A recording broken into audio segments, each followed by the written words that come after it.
professor in Isar Engineering College.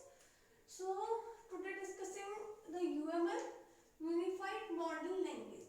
हमने क्या किया था, इससे लास्ट क्लास में हमने डिस्कस किया था UML का इंट्रोडक्शन कि UML होता क्या है. UML is the Unified Modeling Language. It is the visual language and it is the pictorial language, right? हमने इसमें डिस्कस क्या किया था कि जो हमारा एक प्रोग्रामर है उसे क्या है C++ या पाइथन लैंग्वेज है वो तो समझ सकता है इसको, उसे कुछ ऑब्जेक्ट क्रिएट करना है या क्लास क्रिएट करनी है. बट अगर एक नॉन प्रोग्रामर है तो उसको समझने में जो हमारे प्रोग्रामिंग लैंग्वेज होती है उसे समझने में नॉन प्रोग्रामर को क्या होती है, थोड़ी डिफिकल्टी होती है. हमने उस टाइम ये देखा था कि जो एक नॉन प्रोग्रामर है वो किसी प्रोग्रामिंग को अगर वो समझ रहा है तो उसे जो 10 मिनट का वर्क है उसे करने समझने में उसे कितना टाइम लग रहा है, 2 आवर लग रहा है. तो इसलिए हमने ये देखा था जो UML है बहुत इजी लैंग्वेज है, राइट. इसमें हमने क्या देखा था, ये पिक्चोरियल व्यू हम इसमें देखते हैं, कुछ इस टाइप से इसमें बनाया जाता है, कुछ नोटेशन की जाती है. It is the framework. हमारा कैसा है कि फ्रेमवर्क है. तो हमने लास्ट क्लास में क्या क्या देखा था, इसका जो बेसिक मॉडल्स थे, बेसिक मॉडल्स में क्या क्या थे हमारे थिंग्स, हमारे पास थिंग्स,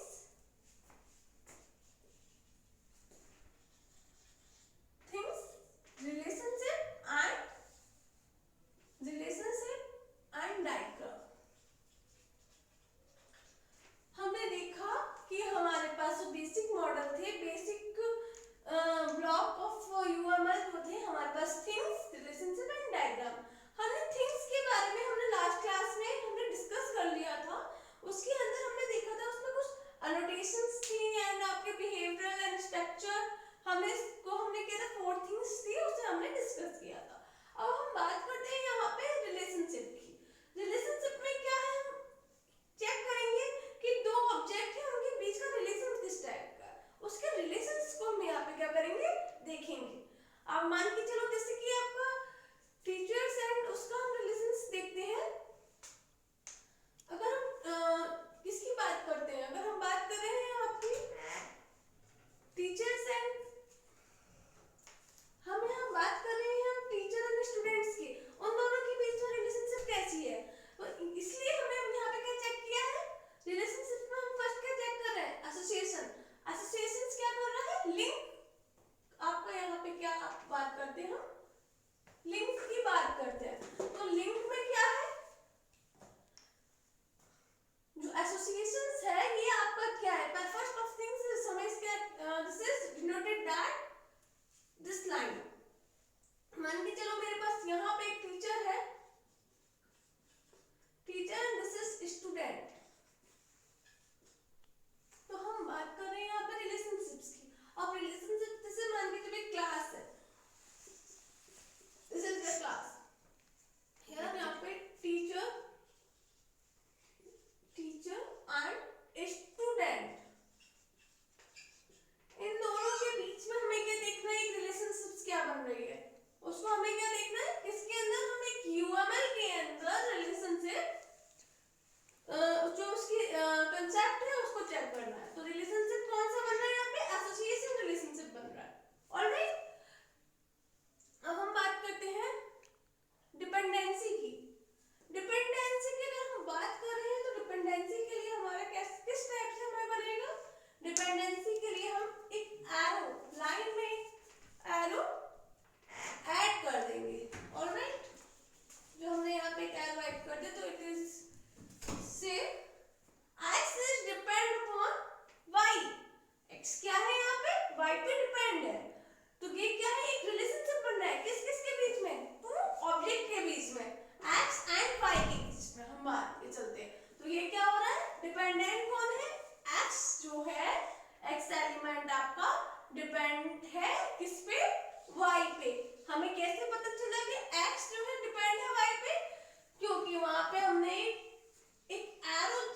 जनरलाइजेशन है।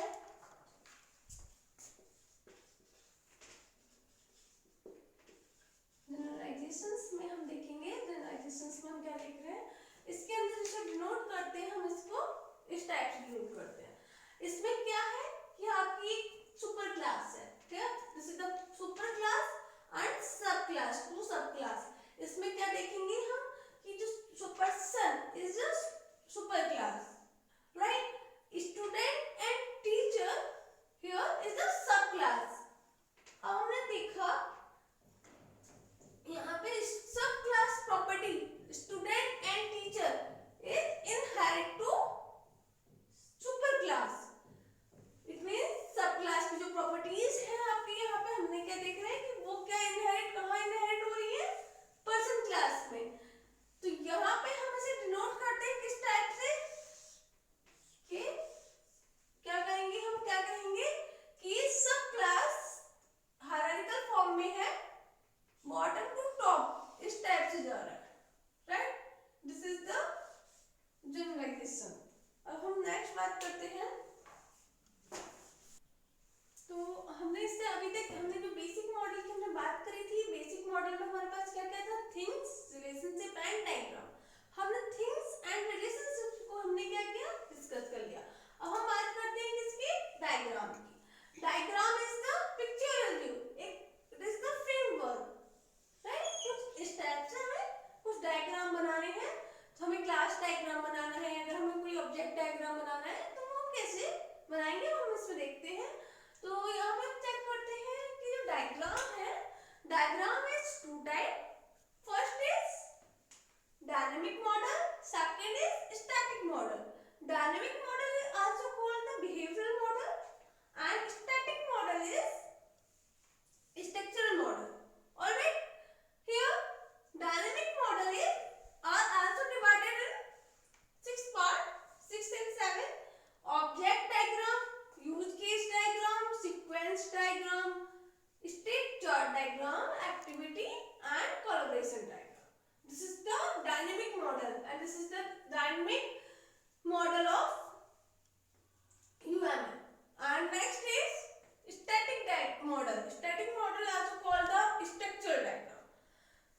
It is class diagram, component diagram and deployment diagram. Static model never depend upon the dynamic diagram. Alright, here we are discussing about that static model. And हमने क्या देखा था, अभी हमने जो डायग्राम की बात करी थी, हमने इसमें dynamic model and structural model देखा था, static model. Here we are discussing about structural model. Structural model is also called the static model. इसके अंदर हमने क्या, हम क्या कह सकते हैं कि इसमें ये क्या कर रहा है, रिप्रेजेंट कर रहा है all the static behavior को, all the framework को यहाँ पे क्या कर रहा है, ये रिप्रेजेंट कर रहा है। इसके अंदर हम बात करते हैं एंड इसमें क्या हो रहा है, हमने क्या देखा था, जो स्ट्रक्चरल मॉडल था उसके अंदर हमारे कौन कौन से डायग्राम थे, क्लास डायग्राम था हमारा एंड डिप्लॉयमेंट डायग्राम था एंड आपका कौन सा एक और डायग्राम था आपका, class diagram, deployment diagram and component diagram. Alright, तो हमारे अब हम क्या कर रहे हैं इसके अंदर, और हमने एक चीज और देखी थी यहाँ पे कि जो स्ट्रक्चरल मॉडल था वो never depend the dynamic behaviour. Alright, dynamic model पे ये क्या कर रहा है, डिपेंड नहीं हो रहा। अब हम यहाँ पे क्या देख रहे हैं, first is class diagram. Class diagram, अब मान के चलो मैंने स्टूडेंट्स का मुझे क्या करना है, एक रिकॉर्ड रेडी करना है, मुझे क्लास क्रिएट करनी है किसकी, क्लास डायग्राम में, जैसे आप लोग हो और जैसे आप लोग क्लास में हो और हमने क्या देखा है यहाँ पे, आपकी क्लास डायग्राम को हमें क्या करना है, क्रिएट करना। तो फर्स्ट हम क्या चेक करेंगे इसमें क्लास डायग्राम में, class name, class attribute and class operation, right. अब क्लास नेम में क्या होगा, जो आपको एक रेडी करना है, तो आप क्या चेक करोगे क्लास नेम में, क्लास नेम आपका जो स्टूडेंट्स होंगे उनका देखना पड़ेगा एंड क्लास एट्रीब्यूट में क्या होगा, स्टूडेंट्स, क्लास नेम में स्टूडेंट्स जो है कौन सी क्लास के हैं उसको चेक करना पड़ेगा। आप आपके हम बात करते हैं क्लास एट्रीब्यूट्स की। क्लास एट्रीब्यूट्स में हम क्या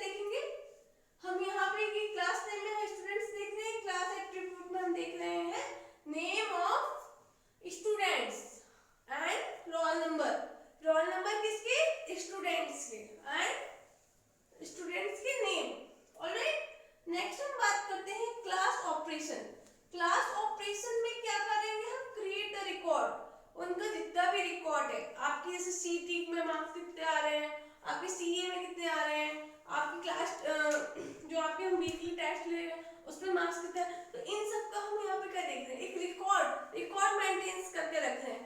तो ये क्या हो गया, हमारा एक क्लास डायग्राम बना। इसके अंदर हम लोग क्या कर रहे हैं, तो अब हमने क्या देखा था, यहाँ पे जो क्लास ऑपरेशन में हम इसका रिकॉर्ड को क्रिएट कर रहे हैं। तो हमने इसके बाद जो हमारे से हमने अभी क्लास का जो हमारे जितनी भी क्लास के रिकॉर्ड थे उसको करना है। अब हमें कॉलेज के बारे में बात करते हैं, तो कॉलेज में कितने एम्प्लॉय हैं, स्टाफ मेंबर कहाँ है, इसको हम ऐसे ही क्लास डायग्राम में हम इसे डिस्कस कर सकते हैं। इसके बाद का जो है वो मैं आपको नेक्स्ट क्लास में डिस्कस